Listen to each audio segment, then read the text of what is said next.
मी अगदी healthy food खातो तरी व्हिटॅमिन B12ची डेफिशियन्सी होते, असे बरेच पेशंट्स मला सांगतात. आता जरी तुम्ही B12च्या गोळ्या घेतायत, हेल्दी फूड खातायत, तरी डेफिशियन्सी होणार आहे. कारण महत्त्वाचं कारण असतं ते म्हणजे ॲब्झॉर्प्शन. आता हे ॲब्झॉर्प्शन कधी कमी होतं? जेव्हा तुम्हाला वारंवार ॲसिडिटीचा त्रास होतोय आणि त्यासाठी तुम्ही ॲसिडिटीच्या गोळ्या घेताय, वारंवार तुम्हाला डायजेशनचा प्रॉब्लेम होतोय, या सगळ्या कंडिशनमध्ये तुमचं ॲब्झॉर्प्शन चांगलं होत नाहीये. सो आता याला तुम्ही काही घरगुती सोपे उपाय करू शकतायत. सकाळी उठल्यानंतर तुम्ही थोडंसं कोमट पाण्यामध्ये आलं किसून ते उकळून तुम्ही पिऊ शकताय. दुसरी गोष्ट म्हणजे तुम्ही थोडंसं ओवा आणि बडीशेप असं खाऊ शकता आहेत. तिसरं तुम्ही ताक पिऊ शकताय. आता हे घरगुती उपाय केल्यानं तुमचं B12 वाढणार आहे असं मी म्हणत नाहीये.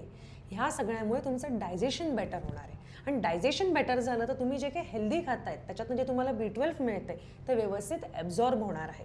पण जर व्हिटॅमिन B12ची लेवल खूपच कमी असेल तर अशा वेळेला तुम्हाला सप्लिमेंट्स जे टॅबलेट्स किंवा इंजेक्शन फॉर्ममध्ये असतात ते घ्यावेच लागणार आहेत आणि त्यासाठी डॉक्टरला कन्सल्ट करावंच लागणार आहे. So next time just because तुम्ही हेल्दी खातायत म्हणजे डेफिशियन्सी होणार नाही आहे असं होत नाही.